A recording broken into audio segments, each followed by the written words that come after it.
perkara-perkara tindak pidana korupsi baik di tingkat penyelidikan, penyidikan maupun pengembangan hasil persidangan, fakta-fakta persidangan, dan juga KPK juga tetap melaksanakan program pencegahan korupsi seperti pengawalan pada penyelenggaraan pemilu, program aksi pencegahan dalam Stranas KPK, program koordinasi dan supervisi, pendidikan anti korupsi, dan lain-lainnya.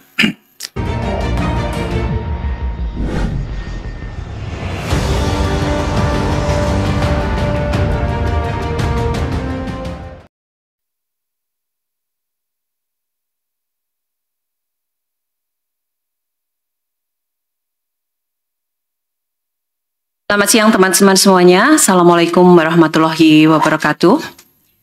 Terima kasih sudah menunggu untuk hari ini, pada siang hari ini kami akan menyampaikan statement kelembagaan terkait dengan KPK yang nanti akan disampaikan oleh Bapak Alexander Marwata dan juga didampingi oleh Pak Sekjen KPK Bapak Cahya Haharyafa. Jadi teman-teman, saya nanti akan mempersilahkan Pak Alex dulu untuk menyampaikan pernyataan kelembagaan kepada teman-teman media semuanya, dan kemudian nanti akan kita lanjutkan dengan tanya jawab, tapi mohon maaf karena ada kegiatan berikutnya yang akan harus dihadiri oleh Pak Alex, saya akan memberikan hanya kesempatan pada 3 penanya. Baik, saya persilakan kepada Pak Alex untuk menyampaikan. Ya. Teman-teman, Assalamualaikum warahmatullahi wabarakatuh. Shalom, salam sehat dan bahagia untuk kita semuanya. Menyikapi pemberitaan media tentang penetapan Bapak Firly Bahuri sebagai tersangka dalam perkara dugaan suap yang sudah diumumkan oleh Polda Metro Jaya pada tanggal 22 November 2023.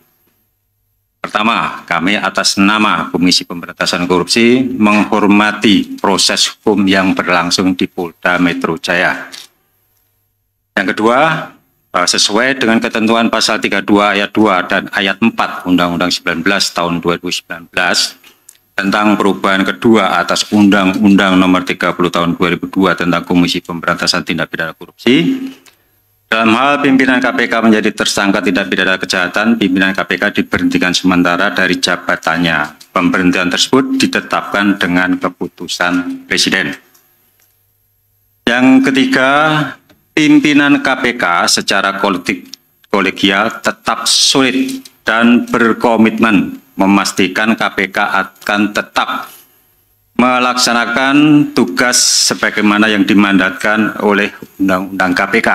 Menuntaskan perkara-perkara tindak pidana korupsi baik di tingkat penyelidikan, penyidikan maupun pengembangan hasil persidangan, fakta-fakta persidangan, dan juga KPK juga tetap melaksanakan program pencegahan korupsi seperti pengawalan pada penyelenggaraan pemilu, program aksi pencegahan dalam Stranas KPK, program koordinasi dan supervisi, pendidikan anti korupsi, dan lain-lainnya tetap berjalan sebagaimana mestinya. Yang keempat, kami menyadari bahwa pemberantasan korupsi tidak bisa dilakukan sendiri. Oleh karena itu, KPK juga akan terus bersinergi dan berkolaborasi dengan seluruh stakeholder, kementerian, lembaga, baik pemerintah pusat maupun di daerah, serta para pelaku usaha dan seluruh masyarakat Indonesia. Dan yang kelima, terima kasih atas dukungan masyarakat kepada KPK selama ini, dan kami akan terus memberikan update terbaru mengenai kerja-kerja KPK secara transparan kepada publik. Demikian kami sampaikan pernyataan dari KPK. Terima kasih. Baik, saya hanya memberikan 3 kesempatan. 1, 2, dan 3.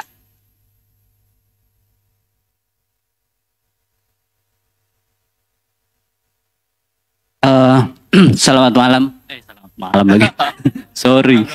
Biasanya malam soalnya. Selamat siang Pak Alex. Saya Hedi dari Kumparan. Langsung saja pertanyaannya begini. Ada 2. KPK akan masih memberikan pendampingan hukum nggak kepada Pak Ketua yang sudah ditetapkan tersangka.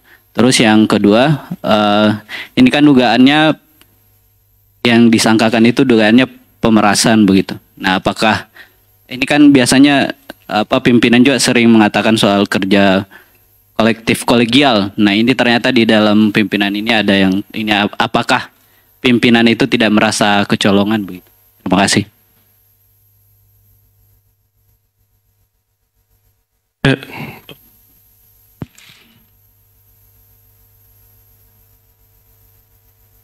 Ya, yang jelas Pak Firly masih sebagai pegawai KPK.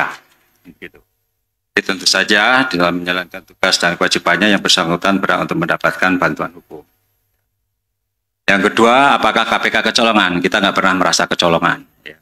Jalan internal di KPK sudah berjalan dengan baik, meskipun ada kejadian-kejadian, ya apalagi ini kita harus tetap menganut asas praduga tidak bersalah, kan seperti itu.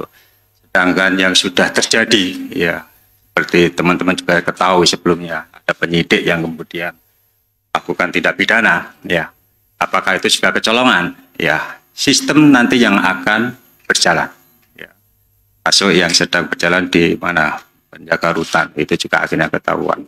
Dan kami masih tetap meyakini bahwa apa yang kemudian menjadi persoalan pada siang hari ini juga di Polda Metro Jaya itu juga dilaksanakan dengan profesional, ya, dan kita akan mengikuti proses penyidikan di Polda Metro Jaya dengan pendampingan dari Biro Hukum. Saya kira itu.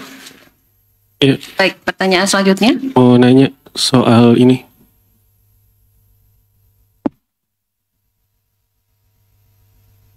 Pak Alex, saya Yogi dari Harian Kompas.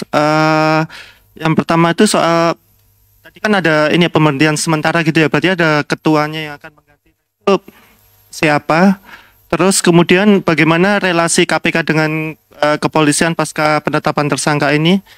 Kemudian tadi kan sebelum konferensi ini sempat ada rapat internal ya Pak, minus Pak Gufron ya. Nah itu hasil rapat internal itu apa saja? Kemudian terakhir peristiwa ini tentu akan menjatuhkan marwah KPK gitu ya, terutama dalam menjaga kepercayaan publik gitu.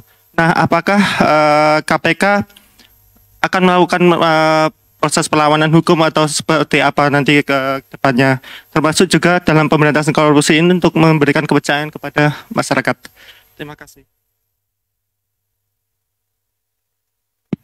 Siapa yang menjadi wakil? Siapa yang menjadi ketua? Kan begitu kan?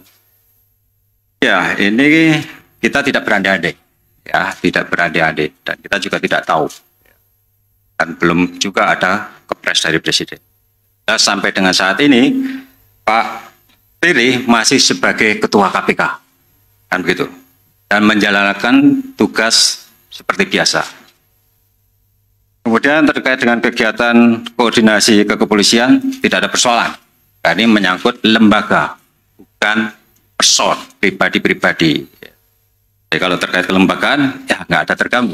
Sama saja kita berkoordinasi dengan Kementerian Pertanian, sekalipun menterinya sudah kita tetapkan tersangka dan kita tahan. Jadi, sama sekali nggak ada gangguan terkait dengan koordinasi kerjasama sinergi dengan pihak kepolisian. Kemudian terkait dengan opini publik, ya tentu cara yang paling efektif untuk meningkatkan kepercayaan publik adalah dengan kerja-kerja dan kinerja KPK, kan begitu kan? Tadi sudah saya sampaikan bahwa kami tetap berkomitmen dan tidak terpengaruh dengan kejadian ini, ya. Kita akan selesaikan semua perkara-perkara baik yang besar yang sedang kita tangani maupun dari hasil pengembangan di dalam tahap penuntutan maupun di dalam proses penyidikan. Nah, nanti perkembangan penanganan perkara tentu akan kami sampaikan ke teman-teman ketika kami sudah menetapkan tersangka. Saya kira itu. Baik. Rapat internal kalau urusan internal lah. Satu pertanyaan terakhir. Pak, ini mau nanya soal ini. Apa nggak sengaja? Jadi Pak Ketua ini, Ketua KPK Firly Bahuri ini masih aktif atau sudah dinonaktifkan saat ini? Masih sangat aktif. Yang bersangkutan tadi juga ikut rapat dan yang bersangkutan ada di ruang kerjanya dan melaksanakan pekerjaan seperti biasa. Terus yang kedua mau nanya soal ini kan kasus di Kementerian kan berarti ada pemerasan dalam sebelumnya. Nah, apakah kasus itu bisa dikatakan cacat hukum karena kan ada tindak pidana di dalam pengusutan tindak pidana. Terus yang kedua mau nanya dulu, Pak Alex pernah bilang kalau seandainya mau menyuap atau memeras harus 5-5-nya pimpinan. Nah, sekarang sudah di di Polda Metro Jaya Pak Firly sudah jadi tersangka. Apakah ini benar hanya kelakuan Pak Firly atau ada pimpinan lain yang berperan? Sekali lagi kita harus menganut asas praduga tidak bersalah, ya. Kita tidak tahu bukti apa yang dimiliki Polda, kan begitu. Kita nggak ngerti bukti apa yang dimiliki oleh Polda, keterangan saksi siapa, apakah sudah terverifikasi dengan baik. Tapi fakta hari ini ya penyidik Polda menetapkan tersangka. Ya kita ikuti saja proses hukum itu di Polda, kan begitu. Apakah kemudian itu akan menyebabkan proses penetapan tersangka Isia menjadi cacat? Tentu saja tidak, dan tidak ada hubungannya. Tentu tidak ada hubungannya sama sekali. Itu dua hal yang berbeda, ya. Di mana penetapan dari Isia itu tentu semua sudah didasarkan atas alat-alat bukti yang kami kumpulkan, penyidik kumpulkan. Dan kami meyakini bahwa berdasarkan alat bukti yang cukup telah terjadi peristiwa pidana korupsi tentu saja dan siapa pelakunya, kan begitu. Terus apa lagi tadi? Udah kan, Pak?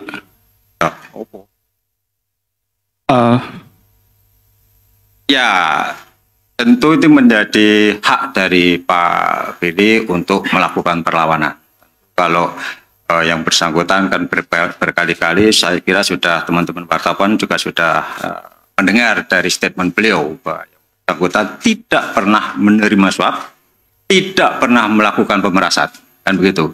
Tentu dia Pak Firly punya dasar menyampaikan pernyataan itu. Dan ketika yang bersangkutan akhirnya ditetapkan tersangka, tentu ada upaya-upaya hukum yang akan Pak Firly lakukan, misalnya dengan melakukan pra-peradilan. Itu hal yang normatif saya kira. Saya Yomal dari suara.com ingin minta tanggapannya Pak Alex. Kita mundur ke belakang, kita mulai dengan perkara Ibu Lili Pintauli. Itu juga ada kasus dugaan gratifikasi. Itu sudah lewat. Sekarang kita maju saat ini juga ada dugaan pembocoran dokumen oleh Pak Johanis Tanak. Itu juga disidangkan di Dewas. Ada pendapat yang menyatakan bahwa itu juga terbukti. Dan sekarang Ketua KPK pertama dalam sejarah Indonesia sejak KPK berdiri 2023, pimpinan KPK menjadi tersangka korupsi. Yang ingin saya tanyakan, apakah ada permohonan maaf dari KPK kepada masyarakat atau rasa malu kepada masyarakat? Sekali lagi, itu yang ingin saya tanyakan. Ya, kita juga harus berpegang pada prinsip praduga tidak bersalah. Itu dulu yang kita pegang, kan gitu kan? Apakah kami malu? Saya pribadi tidak. Ya, karena apa? Ini belum terbukti, ya. Pak Tanak, kasus Pak Tanak di Dewas dinyatakan tidak terbukti. Itu yang harus pegang. Masyarakat menilai, masyarakat dasarnya apa? Kan begitu. Tetapkan tersangka, oke. Tetapi sekali lagi, ini baru tahap awal. Nanti masih ada tahap penuntutan dan pembuktian di persidangan. Itu yang teman-teman harus kawal, monitor, ikuti bagaimana proses ini berjalan di Polda. Tidak berhenti di sini, tidak berhenti pada penetapan tersangka. Kita lihat, Polda sebelumnya juga melakukan penyidikan terhadap kebocoran dokumen, ya kan? Mana hasilnya? Kalian nggak pernah tanyakan, ya kan? Kalian nggak pernah monitor, tanyakan. Sementara di Dewas, apa fakta yang ditemukan Dewas pada kasus pembocoran dokumen di SDM? Nah itu. Kalian harus cermati juga itu. Oke. Baik teman-teman, saya rasa sudah cukup kesempatan untuk bertanya. Terima kasih sekali lagi pada teman-teman wartawan yang hadir dalam konferensi pers hari ini. Mohon maaf jika ada yang salah-salah. Terima kasih, salam sehat. Assalamualaikum warahmatullahi wabarakatuh.